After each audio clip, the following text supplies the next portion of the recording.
فاشرف بالاشتغال بالعلم ولا تبغي به ما عشت يا ذا بدلا ويا له من شرف عظيم. إن الحمد لله نحمده ونستعينه ونستغفره ونعوذ بالله من شرور أنفسنا وسيئات أعمالنا. من يهده الله فلا مضل له ومن يضلل فلا هادي له. وأشهد أن لا إله إلا الله وحده لا شريك له وأشهد أن محمدا عبده ورسوله. يا أيها الذين آمنوا اتقوا الله حق تقاته ولا تموتن إلا وأنتم مسلمون. يا أيها الناس اتقوا ربكم الذي خلقكم من نفس واحدة وخلق منها زوجها وبث منهما رجالا كثيرا ونساء واتقوا الله الذي تساءلون به والأرحام إن الله كان عليكم رقيبا. يا أيها الذين آمنوا اتقوا الله وقولوا قولا سديدا يصلح لكم أعمالكم ويغفر لكم ذنوبكم ومن يطع الله ورسوله فقد فاز فوزا عظيما. أما بعد، فإن أصدق الحديث كتاب الله تعالى وخير الهدي هدي محمد بن عبد الله صلى الله عليه وسلم وشر الأمور محدثاتها وكل محدثة بدعة وكل بدعة ضلالة وكل ضلالة في النار. Brothers and sisters, this inshallah ta'ala is our first sit. It's an introduction inshallah ta'ala to our online Madrasatul Umariyah. Brothers and sisters, today inshallah ta'ala I will be speaking about Al-Manhajiyya fi Talab al-Ilm, the methodology in how to seek knowledge. Many people, they want to learn the Sharia and they want to acquire a good portion of the religion and have comprehension and understanding of it. But what doesn't allow them to go forward and progress is they don't know where to start from. They don't know what to do, and they don't also know how to do it. Inshallah ta'ala, in this sit, I will give you an insight, inshallah ta'ala, in how to seek knowledge, where to start from, what you should do and what you shouldn't do, inshallah ta'ala. Brothers and sisters who are listening, the ways to seek knowledge, طرق تحصيل العلم, the way to seek knowledge, the means, the path to take it revolves around three main points. Any student of knowledge who wants to embark on this path of seeking knowledge, three things are what he has to come with.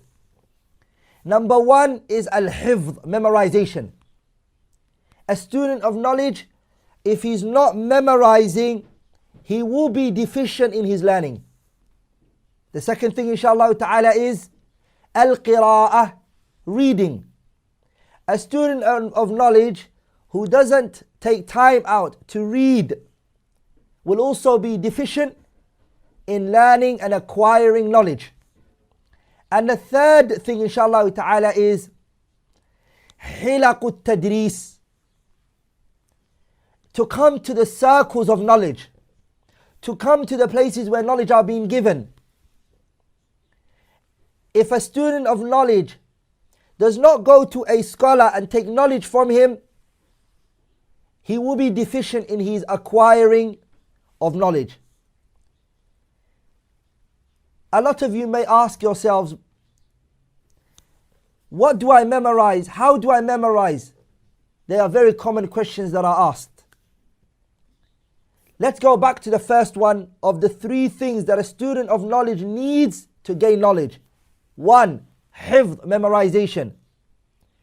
There are things that a student of knowledge needs to do in order to be able to memorize in the most efficient way and to make sure that that knowledge, that memorization, it goes to his long-term memory.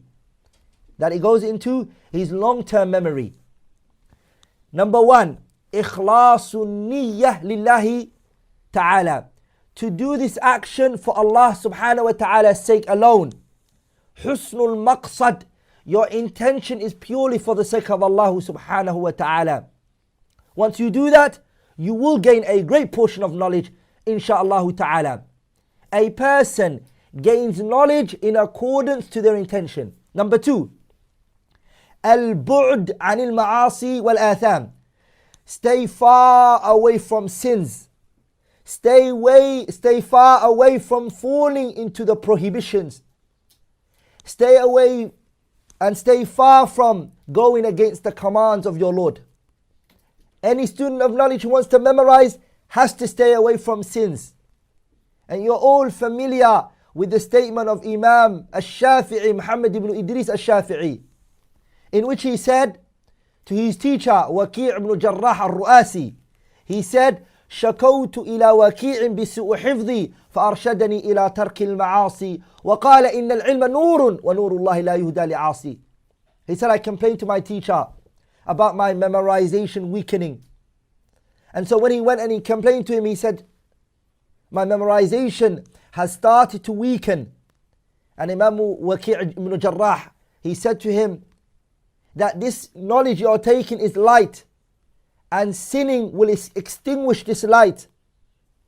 Allah does not give a person knowledge and then they are able to sin. So stay away from sinning. Number 3, تعويد النفس على الحفظ. It is to consistently train yourself to memorize. A lot of the people don't want to memorize. They just want to rely on books. Number 4, al-mudhakara, revision. Taking a person you know, a friend of yours, and sitting with him and reading what you've memorized on him and asking him to correct you if you have weakness in your memorization. Al-mudhakara, revision. Number 5, كثرة التكرار للمحفوظ, to always go over what you have memorized and not to think, since you've memorized this, you don't have to go over it again. That isn't the case. You always go over it. And last but not least, اختيار الزمان والمكان المناسبين, to choose the best time and to choose the best place. Many people want to memorize, and they want to memorize at times when they are tired, at times when their mind is occupied with other things. Or they want to memorize in a place which is busy, other people are speaking. They want to memorize in front of the computer. They want to memorize in front of a 50-inch plasma television. That won't work.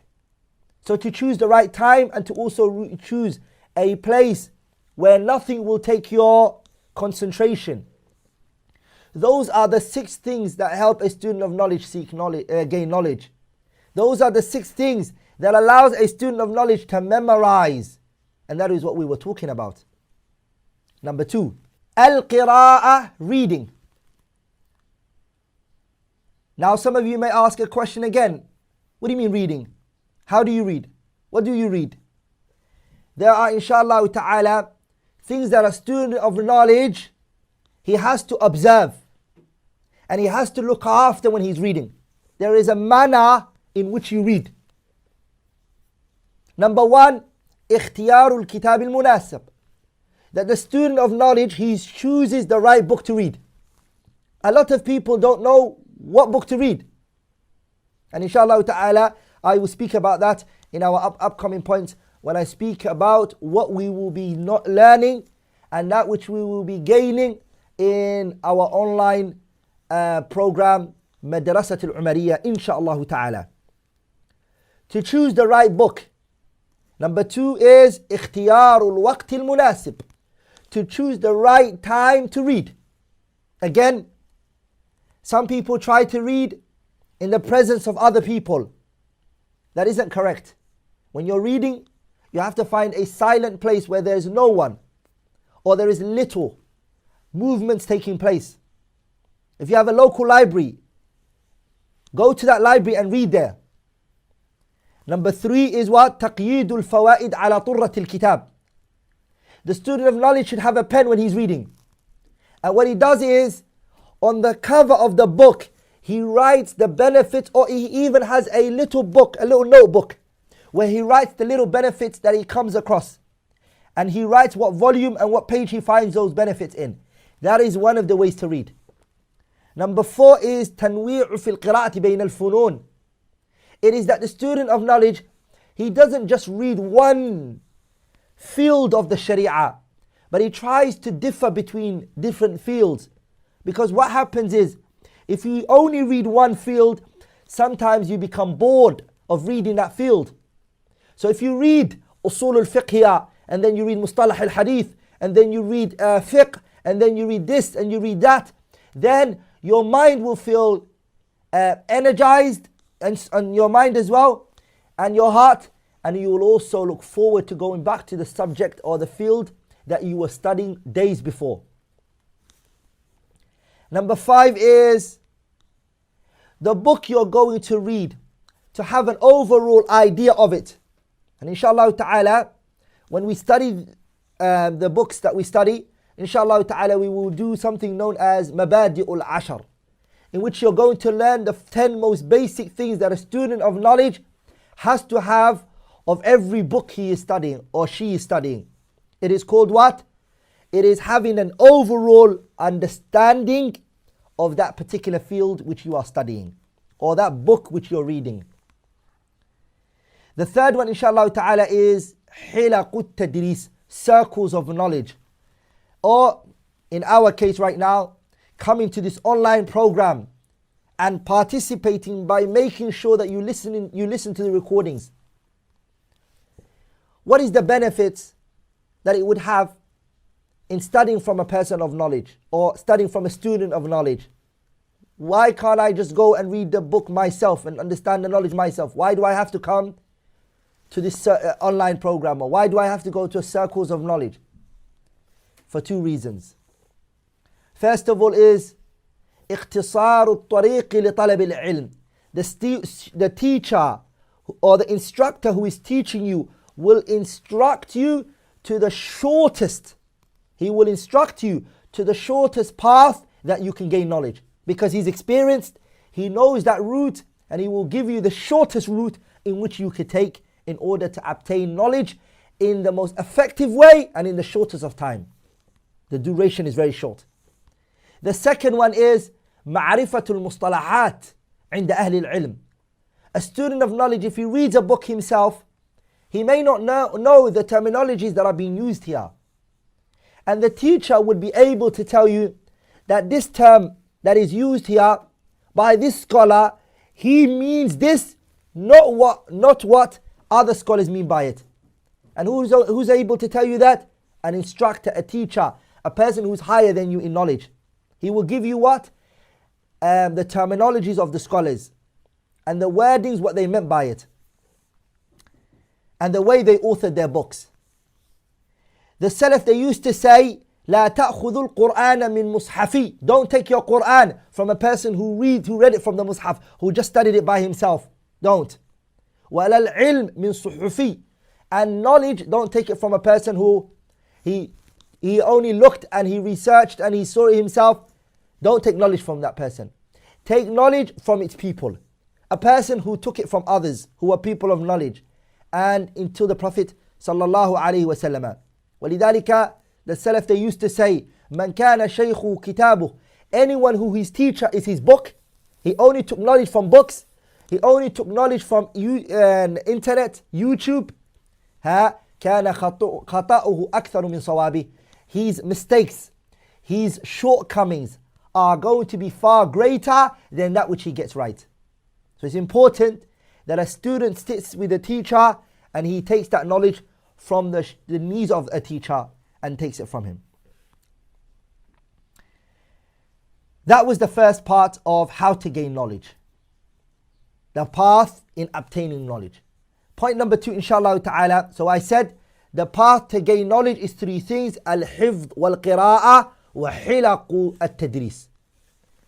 Memorization, reading, and coming to the circles of knowledge. Now we're going to talk about what are the knowledge in which I have to gain. تلقي العلوم الشرعية. The knowledge that a person who wants to embark on being a student of knowledge, what knowledge does he have to understand? Or what knowledge does he take? Number 1, write this down. the knowledge is divided into two. The knowledge in the Sharia that you're going to learn are categorized into two headings. The first one is called ulum, which are al-ghayat. They are the objective knowledges. What do I mean by objective? It is what all the other fields of the religion work for. It is what you are finally aiming to gain. So it's called ulumul ghayat, the objective knowledges. And it is what? It is a tafsir, the commentary of the Quran. Number two is al-hadith, the traditions of the Messenger sallallahu alaihi wasallam. Number three is al-fiqh, jurisprudent rulings. And four is al-aqidah, Islamic creed. Those four that I mentioned are called ulum al-ghayat, ama ulum al-maqasid. They are both called. It is what everyone wants to finally gain. But you can't go to ulum al-maqasid, ama ulum al-ghayat, ama ulum al-asliyah, whichever you want to call it. You will never be able to gain it unless you study the second form of knowledge there is, which is called ulumul alah, which is the instrumental knowledges. It's called an instrumental knowledge.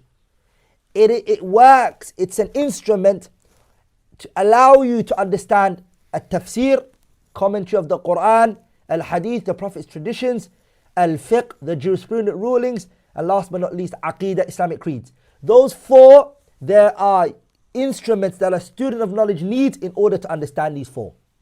And they are as follows.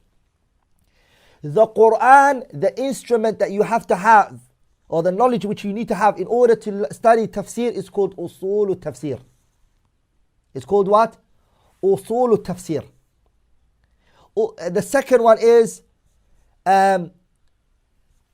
Mustalah al-Hadith. Mustalah al-Hadith is an instrumental knowledge that allows the student of knowledge to understand the hadith. Why is it sahih? How is it sahih? What makes it sahih? And etc. Fiqh, it has an instrumental knowledge. Ulum al-ala, what is it? Usul al-fiqh. Usul al-fiqh. And aqidah, it requires the understanding of the Quran and the Sunnah and the Arabic language.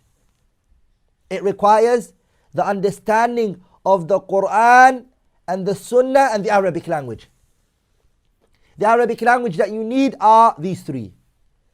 An-nahw, grammar, balagha, eloquency. And third one, which is sarf.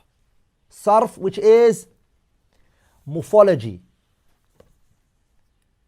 So every student of knowledge, he has to study this methodology, this sciences. He has to have understanding of it in order to be able to understand the Quran and the Sunnah. Now inshallah ta'ala, I'm going to go into details in the ulum al-maqasid, the objective knowledges, and also the ulum al-alah, which is the instrumental knowledge. I'm going to go to each one in details inshallah ta'ala in my upcoming sit.